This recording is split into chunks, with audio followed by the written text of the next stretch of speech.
Ever get that feeling with some old books?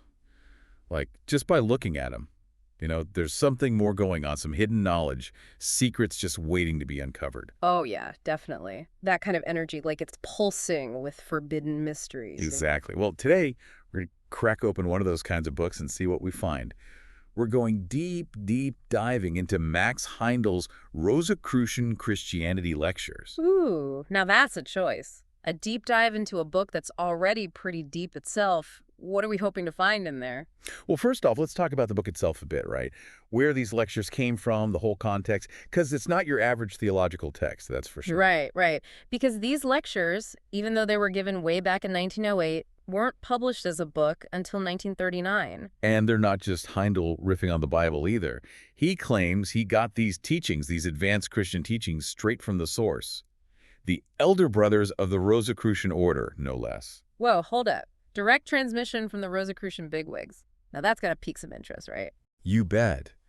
And the book's intention is clear. It's not just about decoding scripture. It's about going beyond, into the real heart of the mysteries.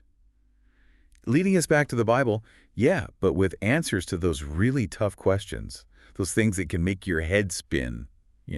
And those questions, they're the ones that can lead folks down a path of pure materialism if they can't find satisfying answers. Because when the spiritual side doesn't make sense, some folks just check it all out. That's where this book steps in, offering, well, a different way of looking at things. And when you glance at the table of contents, it's clear Heindel's not shying away from anything. Oh man, the range of topics in there. It's like a spiritual buffet. You've got life, death, what happens after we die, the whole shebang. Spiritual side, sleep, altered states, even nutrition and health. I mean, talk about variety. And there's more. It's like he's throwing down a gauntlet saying, let's talk about the stuff nobody wants to talk about. Biblical stories, but interpreted through an astronomical lens, astrology, insights into Wagner's Parsifal. Oh, wow. And that's not all. We've also got the roles of angels, Lucifer, the mystery of Golgotha, Star of Bethlehem, the Holy Grail, even a coming force called Vril. I mean, come on, how can you not be intrigued by a table of contents like that? It's almost overwhelming, right? Like, where do you even begin with all that? That's where we come in. We're not going to tackle every single thing. That'd take, well, probably a lifetime. But we are going to grab a few of those juicy topics, the ones that really give you a sense of the Rosicrucian perspective on, well, the hidden side of Christianity, the esoteric side. Exactly. So if you're looking for a new way to understand some familiar ideas or maybe even discover some completely new ones, buckle up. We're diving deep into the occult truth of Christian evolution, as they call it. And we'll try not to get lost in the weeds. Challenge accepted. Where do we start? Well, you know me. Got to start with the basics. What does it even mean to be human, according to the Rosicrucians? And why are we even here? What's our purpose in all this? Okay, good questions. So, for the Rosicrucians, humans, we're not just flesh and blood, right? They say we're complex beings made up of multiple layers, different vehicles. You've got your dense body, that's the physical one, obviously. But then there's a vital body, that's what animates the physical. And a desire body, all about emotions and desires. Then there's the mind. And finally, the ego. Okay, whoa, hold up. That's a lot to unpack right there. 5 different bodies. That's way more than just skin and bones. It is. And each one plays a part. But the big cheese, the one driving the bus, that's the ego, your individual spirit, your unique spark. And the whole point of life, according to these lectures, is for that ego to transform its potential into something, well, active. So it's like going from potential energy to kinetic energy. Exactly. From raw possibility to directed force. And that transformed energy, that's what lets the ego gain control over all those other vehicles, the bodies, the mind. It's all about becoming a conscious actor, not just being tossed around by your desires and impulses. Makes sense, but man, that sounds like a lot of work. And let's be honest, most of us aren't exactly masters of ourselves. True, true. And they acknowledge that. They call this internal struggle a warfare, but not the typical good versus evil battle. So what kind of warfare is it then? It's more like the spirit versus the desire body, that impulsive, gotta have it now part of ourselves. The Rosicrucians say it's through this constant struggle, this effort to understand and channel those desires, that we actually grow spiritually. Like, it's resistance training for the soul. So those everyday struggles, those internal battles, they're not just annoyances, they're opportunities. That's a pretty cool way to look at it. It is. And they actually quote Goethe on this.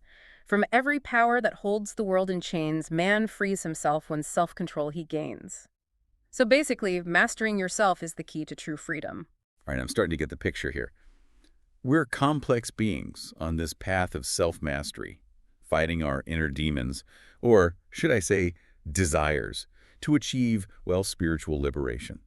Okay, now let's talk about something that always gets people buzzing, spiritual sight. It's about more than just seeing ghosts, right? Oh, yeah, it's way more than that. And the lectures actually address a common misconception. People think clairvoyance is like this instant download of all knowledge. You just suddenly see everything, past, present, future. Right, like you just flip a switch and bam, Yeah. cosmic wisdom. Not quite. They're very clear that even those with highly developed spiritual sight only know what they've specifically investigated. It's like you got to do the research, even in the spiritual realms. So no shortcuts then. Nope. They use this really good analogy. Imagine someone who's been blind their whole life suddenly getting the ability to see. They wouldn't instantly understand everything they're looking at, right? They have to learn what things are, how far away they are, the whole deal. So spiritual sight, it's a skill, not a cheat code. Precisely. And what makes it even more challenging is that the inner worlds, they're not static like the physical world. Everything's constantly shifting, changing, forms, energies, everything in flux. Sounds kind of trippy. It can be, which is why untrained clairvoyance can lead to so much confusion. The training they talk about is about learning to see past those fleeting forms to the underlying essence, the life force that's constant, the truth behind the illusions. They call those illusions glamour, by the way. So you got to develop a discerning eye, even in the spiritual world. Okay. Okay, before we jump into the afterlife, the lectures also touch upon the Rosicrucian view of the physical world itself. And it's a bit different from what you'd find in the science textbook, right? Yeah, a bit. They talk about the physical world having a chemical region, which is like the foundation of matter. And then there are the four kingdoms: mineral, plant, animal, human. But the interesting part is they see these kingdoms not as separate categories, but as expressions of evolving spirits. Life streams is what they call them. So even a rock has a kind of spirit or a spark of consciousness. In a very basic, almost imperceptible state, yeah. The mineral life stream, it's like the most basic expression, super tied to the physical form. Then you move up to plants, their life stream can actually take those minerals and use them, build something more complex. It's a very interconnected view, the physical and the spiritual woven together. A lot to ponder there. Okay, let's shift gears now and talk about what happens when we leave the physical world behind, at least temporarily. Sleep and ultimately death. The lectures get pretty detailed on these topics. Oh yeah, they do. They see sleep as way more than just recharging your batteries. It's an active process and a vital one on multiple levels. They say that during sleep, your ego, your spirit, it actually withdraws from the physical body and starts working in the desire world. Hold on, the desire world, what's that all about? Think of it as the realm of emotions, desires, all that. And while you're snoozing away, your ego's busy processing and integrating the experiences from your waking life, working through all the stuff that went down. So even when we're out cold, there's a whole other level of activity happening. And what about this seed atom they mentioned? Ah, yes. This is a fascinating concept. They say there's this tiny little atom located in your heart, in the left ventricle to be precise. And this little guy, it contains a record of all your past life experiences. Whoa, like a spiritual hard drive, storing all that data. Exactly, like a personal Akashic record, everything you've ever experienced stored in this minuscule atom. And the seed atom is connected to your higher vehicles by what's called the silver cord. Oh yeah, I've heard of that, the silver cord. Isn't that what gets severed when you die? Yeah, that's the one. It's like an energetic umbilical cord linking your higher self to your physical form. And when you die naturally, the forces in that seed atom start to disengage. They radiate outwards, traveling along the silver cord, taking the higher vehicles with them. So it's not just like lights out, game over. There's a process, a transition. A very specific one. And they mentioned something really interesting. Even though the silver cord gets severed at death, the vital body, which is closely tied to the physical senses, it actually stays connected to the physical body for a while afterwards, via a finer, etheric cord. So there's still a link, even after death. For how long? Up to 3.5 days, they say. And during this time, the departing spirit is still sensitive to anything happening to the physical body. They talk about things like embalming, autopsies, even blood transfusions, potentially causing pain or distress to the spirit. So there are ethical implications there in how we treat the deceased. Absolutely. They advocate for quiet and prayer around the body during those first few days to help ensure a peaceful transition for the spirit. Okay, so after this initial period, the ego begins its journey through the afterlife realms. First stop, purgatory. Ah, purgatory. Not exactly a vacation destination, right? Yeah. Fire, brimstone, all that. How do the Rosicrucians see it? Not quite like that. They say the purpose of purgatory is to transform the effects of our negative actions from the past life. It's about experiencing the consequences, but in a way that leads to genuine remorse and a desire to do better next time. So it's more about learning than punishment. Exactly. It's emotional purification, getting rid of the bad habits and tendencies that hold you back spiritually. Makes sense. And after purgatory, where does the ego go? Onward and upward to the first heaven. And this is where things get a bit more pleasant.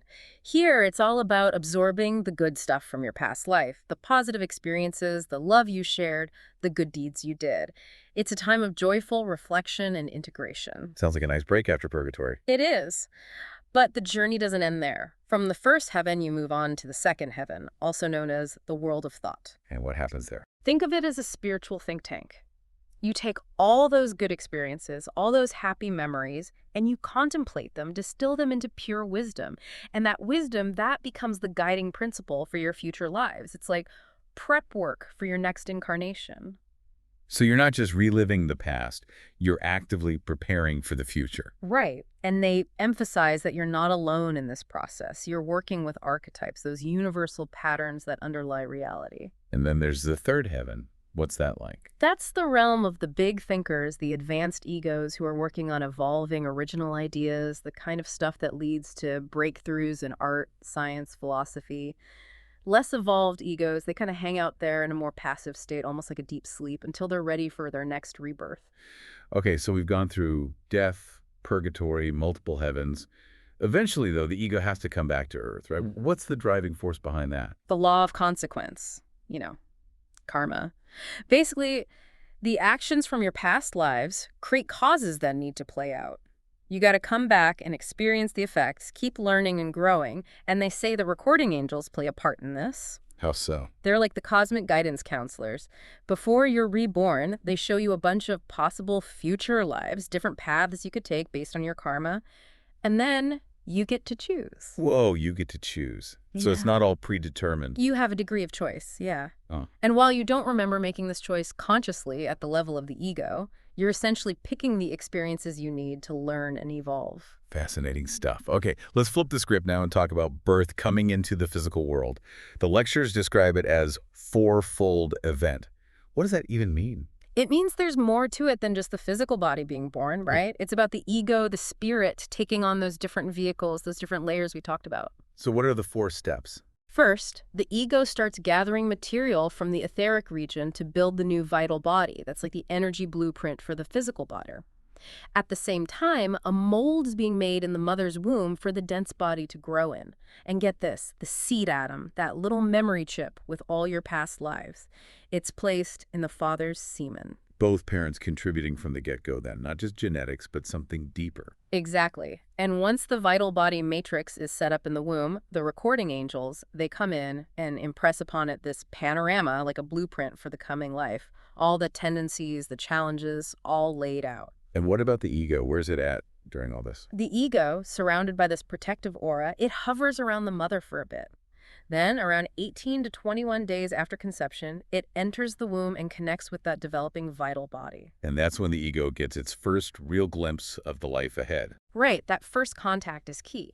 But, and here's the thing, the density of matter starts to cloud the ego's perception at that point. So the purpose of the life, the lessons that were so clear back in the spiritual realms, they might not be as obvious anymore.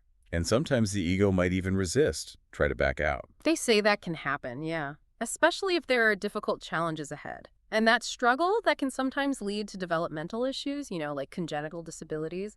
They stress the importance of a peaceful, supportive environment for the parents during pregnancy to help the ego settle in smoothly. It's like a delicate dance, this whole incarnation process. Yeah. And once the baby's born, those different vehicles, they keep developing, but at their own pace. Yeah, they mature at different rates. The vital body, the one that governs growth and all that, it gets going pretty quickly, reaches a key stage around age 7. That's often when kids lose their baby teeth, actually. Interesting.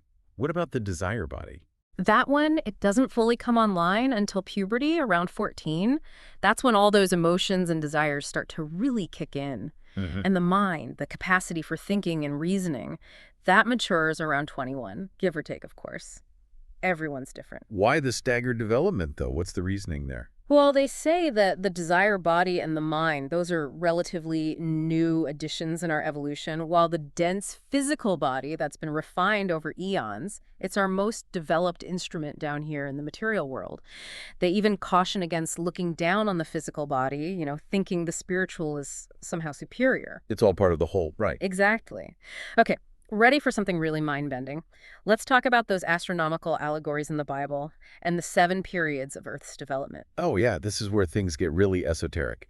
We're not talking literal six-day creation here, are we? Not even close. They see those 7 days in Genesis as symbolic representations of 7 vast transformations of the Earth. Epochs, really. And they're linked to the planets, but not in the astrological sense we think of today. So what are these 7 periods, these epochs? They start with the Saturn period, then the Sun period, the Moon period, the Earth period. And the Earth period, that one's divided into a Mars phase and a Mercury phase. That's where we are now. Then in the future, there's the Jupiter period, the Venus period, and finally the Vulcan period. It's a vast cosmic timeline. And it all began with Earth in this Saturn period state. What was that like? Imagine a dark, hot, gaseous state. Not exactly hospitable. And it's here that the divine spirit, the highest part of our 3-part virgin spirit, it was awakened to consciousness By whom? by super-evolved beings called the Lords of the Flame, also known as the Thrones. And they didn't just awaken consciousness, they also radiated this thought form like a blueprint for our dense physical bodies. So the seed of our physical form was planted way back then, in that primordial state. That's the idea. Then, in the Sun period, the Earth condensed a bit, became like a fiery mist. And here, another group of beings, the cherubim, they awakened the life spirit, the second part of the virgin spirit. And the vital body started to take shape. And on it goes, each epoch building on the last. What about the moon period? Things cooled down a bit more then, became more etheric, and this time it was the seraphim, the highest order of angels, who awakened the human spirit, the third part of the virgin spirit. And that's when the desire body, the seat of emotions, began to form. They also mention that those who were human during the sun period, they're the archangels now, and those who are human during the moon period, they're the angels. So it's this continuous evolution, even for the spiritual hierarchies. Amazing. And then we get to the Earth period, our current chapter. And this is where that whole fall of man story comes in. How do the Rosicrucians view that? Not like the typical Garden of Eden scenario. They see the fall as a gradual process that happened during the Atlantean epoch, a much earlier stage of our current period. Basically, the spirit entered the threefold body: dense, vital, and desire, but it was missing a key ingredient: mind. So, no mind yet. How did we even function? Well, they say another group of beings, the Lords of Mind, also called Asuras, they came in and provided that missing piece. Wait, Asuras, aren't those like demons in some traditions? Yeah, they get a bad rap sometimes, called powers of darkness in some texts. And that's partly because they originated back in the dark Saturn period, and partly because the mind, if it's not balanced by the higher spiritual principles, can lead to a lot of problems, separation, conflict, all that. But the lectures are clear that providing mind was a necessary step for humanity. They even compare it to, like, a skilled organ builder who gives you a fantastic organ but then insists on playing it himself, even though he's not a musician. So, the Lords of Mind gave us this awesome tool, but it's up to us to learn how to use it properly. Exactly. It's about balancing the intellect with the heart, the head with the spirit. Makes sense. And how do figures like Jehovah and Christ fit into all this? They see Jehovah as the highest initiate of the moon period. He's the one who gave us law, the understanding of rules and consequences to help us manage that newly developed desire body, which was pretty wild back then. Then Christ, he's the highest initiate of the sun period, and his big thing was love, teaching us how to spiritualize the vital body, infuse our lives with compassion and selflessness. They even hint at a future religion of the Father that'll focus on spiritualizing the dense physical body itself. That's way down the line, though. So it's like a step-by-step spiritual education program, with these grand masters guiding us through the ages. Okay, let's talk about another big player. One who usually gets cast as the bad guy, Lucifer. Do the Rosicrucians see him as purely evil? That's where things get nuanced. They acknowledge the traditional view, Lucifer as the tempter, the source of all evil, but they offer a different perspective, one that links sorrow and pain to specific stages of our evolution. Back in the Hyperborean epoch, our vital bodies were supercharged, causing massive growth. Then, in the Lemurian epoch, the desire body developed and balanced things out. And this is where things took a turn for the worse. Well, back then, procreation was a conscious process guided by high beings, so birth was relatively painless and death wasn't seen the same way. Sorrow and pain, those became more prominent after we developed free will and a stronger awareness of the material world, which happened in the Atlantean epoch. And this is where Lucifer comes in. So he's the one who messed it all up. Not exactly. They describe Lucifer not as a single being, but as a class of highly evolved beings who helped us develop our brains, the power of thought. Which is a good thing, right? In many ways, yes. It gave us self-awareness, the ability to understand the world around us. But it also created this sense of separation from the divine and the potential to misuse our power, which led to suffering. So it's like a double-edged sword. Precisely. And they offer this profound idea. Wisdom is crystallized pain. Basically, our suffering, if we learn from it, can be transformed into wisdom and compassion. Deep stuff. Okay, on to the mystery of Golgotha, the crucifixion of Christ. This is obviously a huge deal in Christianity. How do the lectures interpret it? They go beyond the literal interpretation. They see Christ as embodying the cosmic Christ, a universal principle that incarnated in the human being Jesus, and his death on the cross. That wasn't just a personal sacrifice, it was a cosmic event with huge ramifications. So bigger than just one man dying. Way bigger. They say that act released the pure Christ spirit, which they also call the earth spirit, into the world. It was a cleansing, a resetting of the spiritual energies, making it possible for humanity to evolve toward altruism and compassion. So a kind of spiritual reboot for the planet. You could say that. And they connect this to Christ's words at the Last Supper, "This is my body, this is my blood." They see that as referring to the earth spirit working through nature, the life force in plants that gives us bread and wine.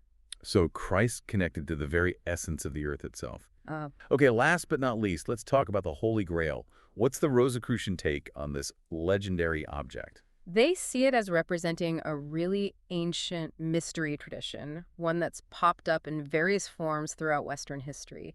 Think of it like a secret lineage of spiritual knowledge passed down through the ages. And those Knights of the Round Table, guarding the Grail, they were part of this lineage. They were like the guardians of the mysteries, using stories and symbols to convey truths that couldn't be understood directly at the time. So the Grail, it's not just a literal object, it's symbolic of something deeper. Right, it represents a path of inner transformation, the quest for spiritual enlightenment. And they say that working on your vital body, the energy body, is key to this process. They connect this to practices like prayer and meditation, things that involve repetition and rhythm. And they also hint at the Grail representing a state of being where the impermanent parts of ourselves dissolve and we achieve a more stable, lasting spiritual state. They call it the diamond soul. So finding the Grail is like reaching a state of spiritual perfection. You could say that. It's about realizing your own inner divinity. Wow, we've covered a lot of ground here. It's mind-blowing stuff. What are some of the key takeaways that really stand out to you? For me, it's the way they connect everything, the cosmos, the earth, our own evolution, Right. and the idea that even seemingly negative forces played a role in getting us where we are today. And that whole afterlife map, it's pretty amazing too. It's definitely food for thought, that's for sure. Mhm. And it really makes you question, what's our place in all this? What's our purpose? Exactly. And if you're really intrigued, I definitely encourage you to check out Heindel's book or look into Rosicrucianism in general. There's so much more to explore. Absolutely.